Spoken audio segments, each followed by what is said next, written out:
Everyone, आज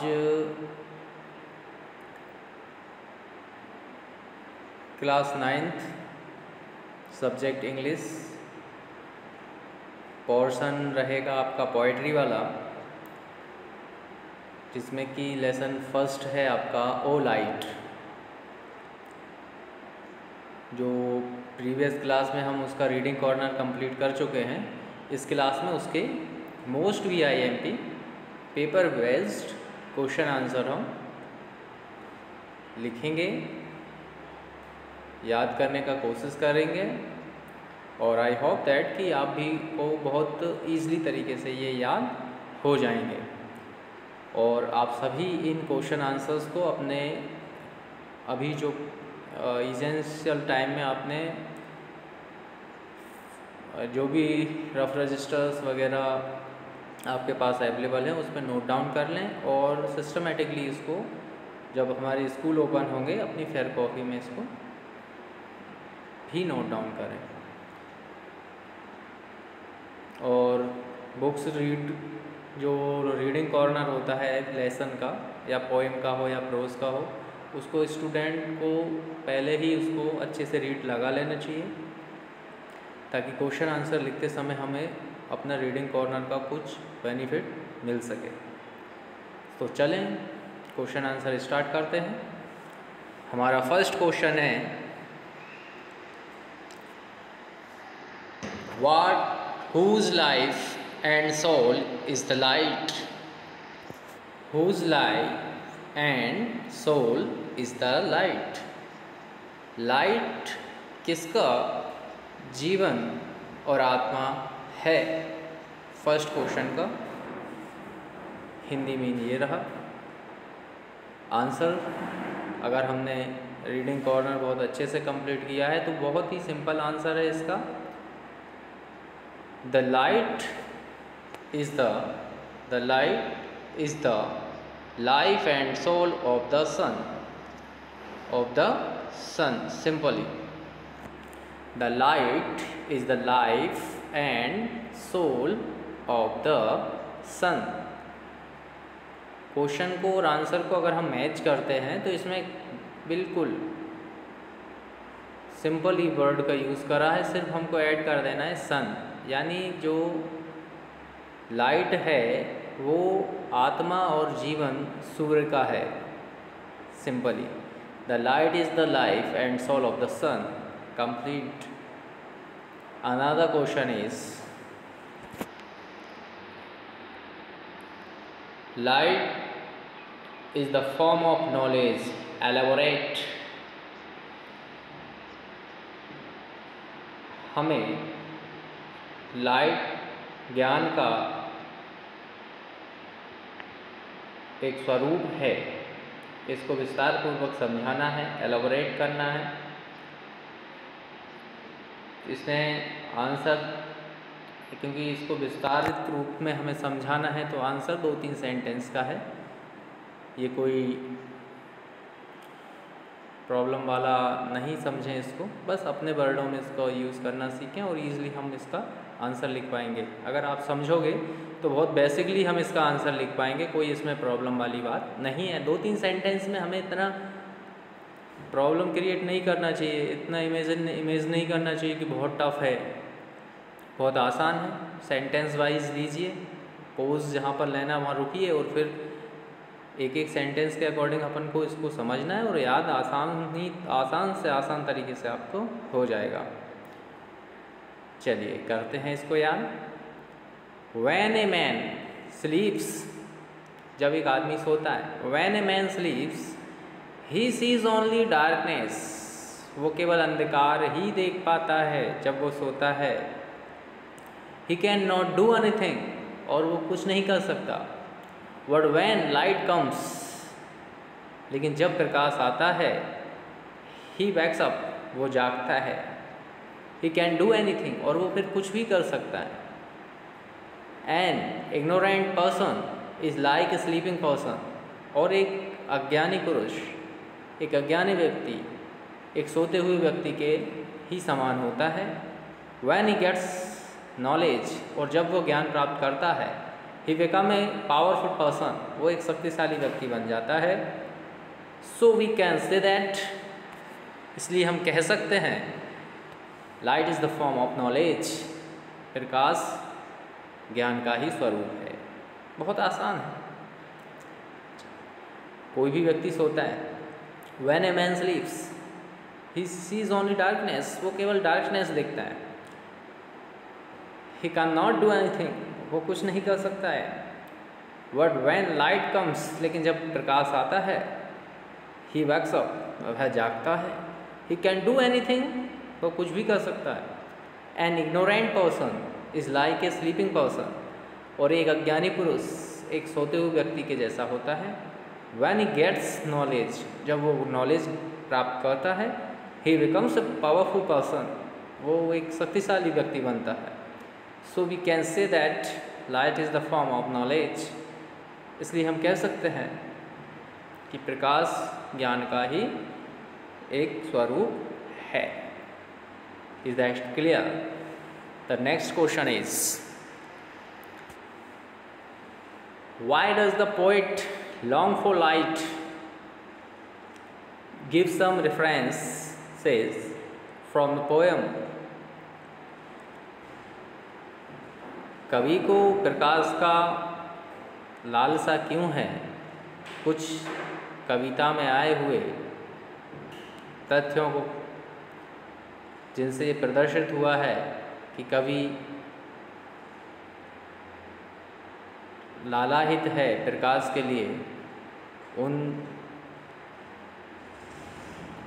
तत्वों को प्रदर्शित करिए। चलिए देखते हैं आंसर। बहुत सारे, क्योंकि पूरा लेसन ही लाइट पर, ओ लाइट को एड्रेस किया है, तो वो तो बहुत बार आया है। तो आप जब रीडिंग कॉर्नर को व्यवस्थित करेंगे तो अपने आप ये क्लियर हो जाएगा कि कहाँ कहाँ इसके रेफरेंसेस आए हैं। चलिए फिर भी मैं आपको एक बार फिर से बता देता हूँ, ताकि आपको याद करना बहुत ही ईजी हो जाए, क्योंकि ईजी से ईजी वे में आपको याद कराना हम चाहते हैं। याद कराना नहीं, बल्कि उसको समझने का हम ट्राई करते हैं, समझाने का ट्राई करते हैं कि आप उसको समझें और अपने भाषा में उसको लिखें, क्योंकि इसको रटना नहीं सिखाना है। ये आपका एक लैंग्वेज स्किल डेवलप करना हमारा एक एम है, उद्देश्य है, कि आप इसको केवल रटने, क्वेश्चन आंसर रटने वाला सब्जेक्ट नहीं है। ये हम चाहते हैं, हम नहीं, ये हमारा बोर्ड चाहता है, हमारा विद्यालय चाहता है कि आप इस और भाषा में निपुणता अर्जित करें, अपनी कमांड उस पर पावरफुल रखें, और एक और भाषा को आप अपने पर्सनालिटी डेवलपमेंट में सपोर्ट हो सके तो उसको सीखें, बस ये चाहते हैं। चलिए, the poet long for light, कवि प्रकाश के लिए लालायित है या लालसा रखता है, because he want to know from the light, वो लाइट के बारे में जानना चाहता है। द फॉलोइंग थिंग्स, और रेफरेंसेस ये दिए हैं। व्हेन वाज इट बॉर्न, उसका जन्म कब हुआ, प्रकाश का जन्म कब हुआ। हु मेड इट, किसने उसे बनाया। व्हाट इज इट, वह है क्या। व्हाट इज इट्स नेचर, उसकी प्रकृति कैसी है, उसका स्वभाव कैसा है। ये रेफरेंसेस आए हैं। क्या प्रॉब्लम है इसको याद करने में? मुझे तो नहीं लगता कुछ इसमें प्रॉब्लम होना चाहिए। The poet long for light, वो लालायित है, कवि लाइट के लिए क्यों है, क्योंकि because he want to know, वो जानना चाहता है। ही वांट यानी चाहना, क्या चाहना, टू नो जानना, किसके बारे में, फ्रॉम द लाइट, लाइट से, द फॉलोइंग थिंग्स, फॉलोइंग ये सारी चीज़ें जानना चाहता है। लाइट प्रकाश से ये सारी चीज़ें जानना चाहता है कवि। क्या क्या, व्हेन वाज इट बॉर्न, कब उसका जन्म हुआ। हु मेड इट, उसे किसने बनाया। व्हाट इज इट, क्या है वह है क्या। व्हाट इज इट्स नेचर, उसकी प्रकृति, उसका स्वभाव कैसा है। ये सारी बातें कवि जानना चाहता है। चलिए next, the poet has use the word she who has its been referred to. कवि ने शी वर्ड का यूज़ करा है, ये किस लिए करा है और किसके लिए करा है, ये हमें इस क्वेश्चन में बताना, इसका आंसर बताना है। ये हमसे एक क्वेश्चन किया गया है, बहुत इजी है। अभी देखिए आप इसका answer. She refers to mother nature. See जो वर्ड यूज़ करा है वो प्रकृति माँ के लिए प्रयोग में लाया गया है। She refers to mother nature. She refers to mother nature. She refers to mother nature. Most VIMP question है और बहुत सिंपल क्वेश्चन का आंसर है she refers to mother nature. चलिए नेक्स्ट क्वेश्चन देखते हैं। और ध्यान रहे सीक्वेंस में ये नहीं है, जो आपको एग्ज़ाम बेस्ड VIMP क्वेश्चंस हैं वही आपके लिए नोट डाउन कराए जा रहे हैं, इसलिए इनको एनी कंडीशन कंपल्सन समझें इसको। एनी कंडीशन ये हर स्टूडेंट को याद होना ही चाहिए। Every student must be remember these questions because these are very important for you in your upcoming examination, especially annually। Okay, इसको वार्षिक एग्ज़ाम बेस्ड ही समझना, क्योंकि इस बार हाफ ईयरली क्वार्टरली हो पाना आई थिंक दैट इम्पॉसिबल सा लग रहा है, इसलिए आपको एनुअल के ही लिए हम प्रिपेयर कर रहे हैं शुरुआत से, और उसी के लिए इतना सारा एफर्ट कर रहे हैं। इसलिए आप लोग बेहतर तरीके से याद करें, और एग्ज़ाम बेस्ड ही IMP ही आपको क्वेश्चन अवेलेबल कराए जा रहे हैं। ओके, चलिए नेक्स्ट क्वेश्चन है,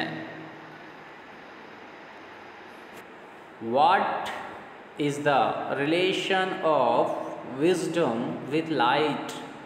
विजडम का क्या संबंध प्रकाश से है, यानी बुद्धि का प्रकाश से क्या संबंध है। बहुत आसान है। Wisdom is the daughter of light. Wisdom is the daughter of light. बुद्धि प्रकाश की पुत्री है। बुद्धि प्रकाश की ही पुत्री है। Wisdom is the daughter of light. Wisdom is the daughter of light. Complete हुआ हमारा 5th क्वेश्चन का आंसर। एक बार फिर से देखें, wisdom is the daughter of the light. Wisdom is the daughter of light. Complete.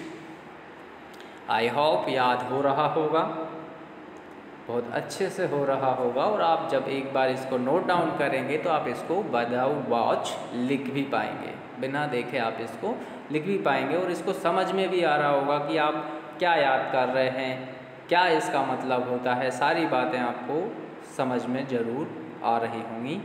अगला क्वेश्चन है हमारा, what is the sun. What is the sun.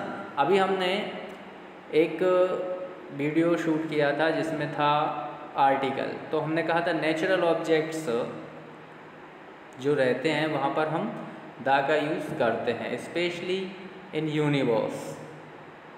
Sun is a star and incredible, एक ही है, अनादर कुछ नहीं है इसके अलावा। तो सन के आगे हमने यहाँ पे द लगा, आपको दिख रहा है, इसलिए मैंने यहाँ पे आपको थोड़ा आर्टिकल का नॉलेज देना उचित समझा। What is the sun. Okay, answer is very simple. The sun is the star. The sun is a star. The sun is a star. सूरज एक तारा है।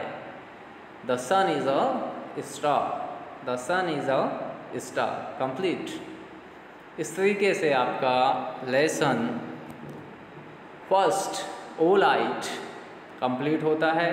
आई होप दैट आप इसको बहुत अच्छे से याद करेंगे, अपने रफ कॉपीज़ में इसको नोट डाउन करेंगे, समझेंगे, और बहुत आसान तरीके से इसको याद भी करेंगे। नेक्स्ट क्लास होगी बेसिक क्लास, जिसमें हम सभी क्लासों के लिए एक वीडियो अपलोड होगा जिसमें नाउन से रिलेटेड पोर्शन आपका कंप्लीट किया जाएगा, और अपकमिंग क्लास में आपका वंडर ऑफ साइंस का ऐसे भी आने वाला है। बहुत सिंपल वे में हम उसको लिखेंगे और नाउन को भी हम समझेंगे, क्योंकि ये सबके लिए इम्पोर्टेंट है। इसलिए हम एक कॉमन थीम भी चला रहे हैं सब्जेक्टिव के अलावा, जो कि सबके लिए बेनिफिशियल रहे। तो अपकमिंग क्लास को ज़रूर अटेंड करें, सभी अपनी स्टडी को कंटिन्यूसली बनाए रखें, बहुत अच्छे तरीके से स्टडी करें, ऑनलाइन क्लासेस का फ़ायदा उठाएं, टाइम को वेस्ट बिल्कुल भी ना करें। Thank you for watching this video, और हम सब आपकी हेल्प के लिए बिल्कुल रेडी हैं। स्कूल प्रबंधन, स्कूल अथॉरिटी ऑल्सो आपको बहुत अच्छी स्टडी फैसिलिटी अवेलेबल कराने और जा रहा है। बिल्कुल आप उसमें कोऑपरेट करें, अपना पार्टिसिपेशन उसमें स्ट्रांगली रखें। एंड आई होप आपको ये वीडियो बहुत बेनिफिशियल रहेगा, स्पेशली इन और 9th class. Thank you very much for watching this video.